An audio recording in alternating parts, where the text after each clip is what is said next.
the Madlanga Commission and take you back, in case you missed it, to some of the salient moments that have emerged so far.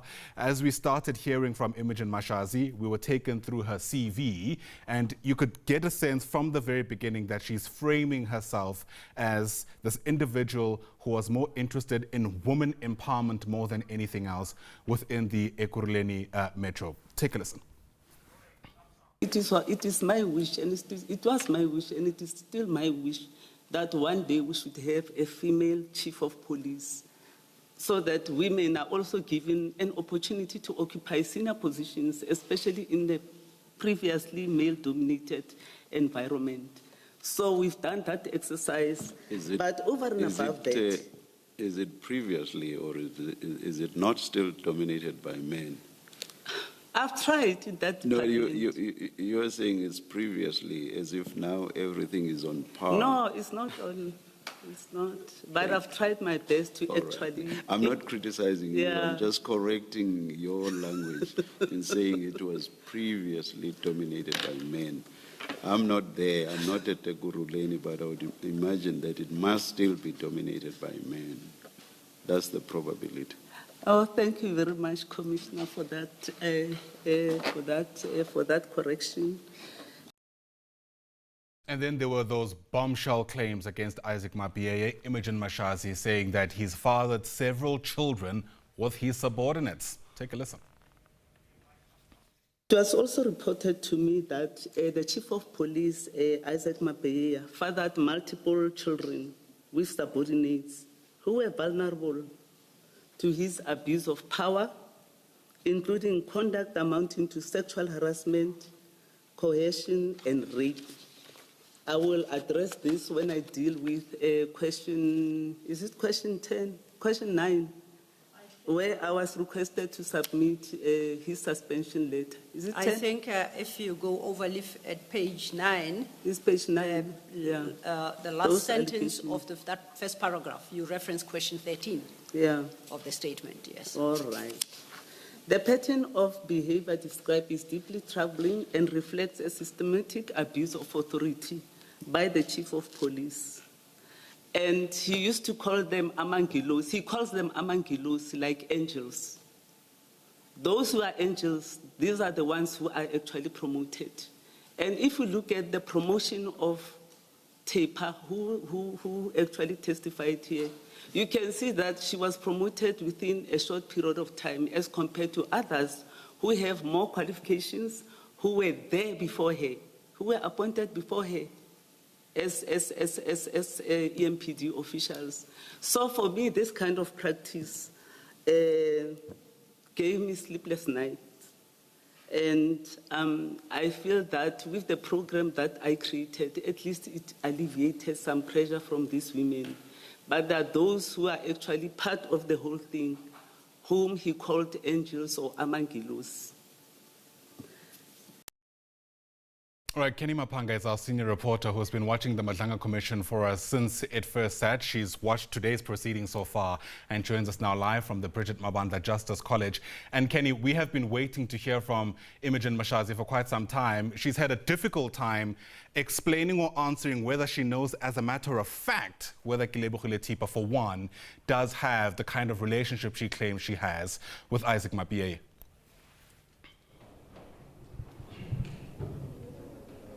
Indeed. Good morning to Ayanda and to the viewers at home.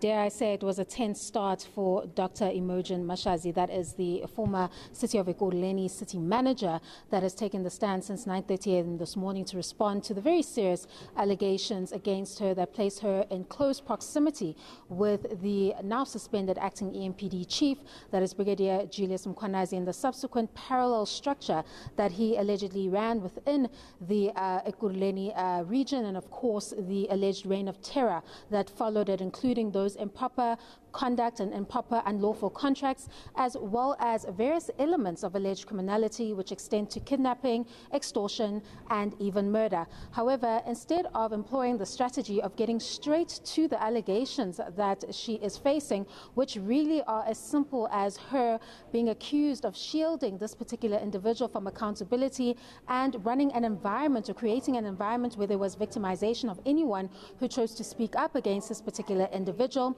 as well as addressing the close proximity to this individual in light of the context of that video where he says that he would die for her or he would take a bullet for her. She instead decided to introduce a new stream of evidence which seemingly is opposed to attack the credibility of witnesses that have made unflattering statements and allegations about her. And of course, in that wave of trying to expose this systemic, abuse that is taking place allegedly within the city of Ekurhuleni, where she has centered one individual, that is Chief Mkhwanazi. Now what is happening is that it's now backfired towards her because she's now being questioned about her conduct in the face of such illegality that she alleges was taking place in the municipality. She states that when she first came to the municipality as an accounting officer in her term of 2016, which is 2 terms that would have ended possibly in 2027. However, she had to end the second term because of her retirement or mandatory retirement. She speaks of this environment where she places Chief Mkhwanazi as this kind of individual that allegedly created this environment where these young junior officers were allegedly being sexually abused, coerced into sexual acts, and they were quote-unquote his angels. And what is being suggested here is that the behavior or the alleged improper conduct by Mkhwanazi even extended to sexual assault and children who were allegedly fathered out of sexual assault. Now, because it's such serious allegations, she actually has to back them up, which is part of the tough questions that she is facing regarding whether she can produce these women that have made these allegations. Can she show the commission who these children are that were allegedly fathered out of this, these kinds of acts, horrendous acts, as the Justice Madlanga has explained?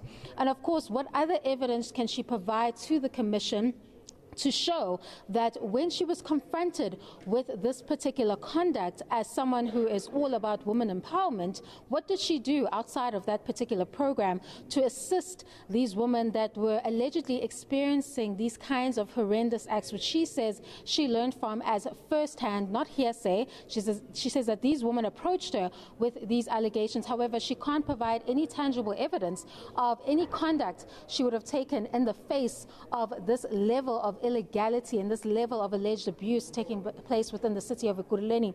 And it raises questions as to why, if she's talking about a pervasive culture within the city of Ekurhuleni, that she's chosen only to finger Colonel Tipa, who is the spokesperson of the EMPD, who appeared recently before the commission and laid out her experience, and of course Chief Mkhwanazi. And of course what she's insinuating is that allegedly Tipa was one of the so-called angels that would benefit allegedly improperly from Chief Mkhwanazi and would get promoted quite quickly because of the alleged kind of improper conduct that would be taking place between the pair. Now, the Commission is not accepting that those kinds of statements likely. They are calling for the kind of proof and evidence that you would need to back up these claims, because then the question remains, what is the relevance of bringing this particular evidence here when you are brought to the Commission to discuss the very clear issues that are set out, which is your alleged proximity to Brigadier Julius Mkhwanazi, why you allegedly shielded him from any form of accountability, if that is the case, and what was this proximity about, where you get a video that is played before the Commission where he states that he would die for her, he would take a bullet for her. Of course, you saw at the end she was aggrieved that she was being asked these level of questions. I think she asked Advocate Sesi Baloy, did you ask Mr. Ngliza when he stated that she had extramural activities with Mkhwanazi? However, the context again is being brought back to her to state that the context upon which that was discussed is that there seemed to be this consistent effort by her to allegedly shield Mkhwanazi. And then there's this video where he states that he would die for her and he would take a bullet for her. And the Commission was trying to get to the bottom of what the closeness or the proximity was, not talking about a possible alleged sexual relationship between the two. That that was not the gist of the evidence, but it was trying to get an understanding as to why this accounting officer would allegedly go to such lengths to protect this particular individual. So it's gotten to quite a tense start, Ayanda, but she is yet to get to the core of what she is here to answer, which is those allegations of the alleged criminality that had engulfed the city, and what was her conduct in the face of that risk of criminal elements within the city of Ekurhuleni. Then, of course, what steps did she take to discipline, if any, Brigadier Julius Mkhwanazi? And then, of course, if she had this information about the alleged sexual assault or sexual harassment of an individual or a complaint, why did it only come up when these particular individuals were now, quote-unquote, going after Mkhwanazi?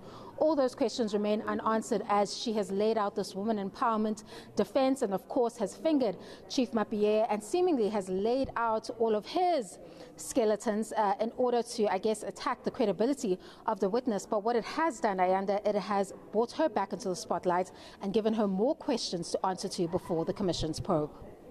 All right, Kenny Mapanga, thanks very much indeed for bringing that to us. And we'll be watching very closely to see, of course, how the rest of Imogen Mashazi's time on the stand fares, given, of course, that we understand she's only got 1 day before this particular inquiry. Kenny Mapanga is live to us there from the Bridget Mabanda Justice College in Pretoria.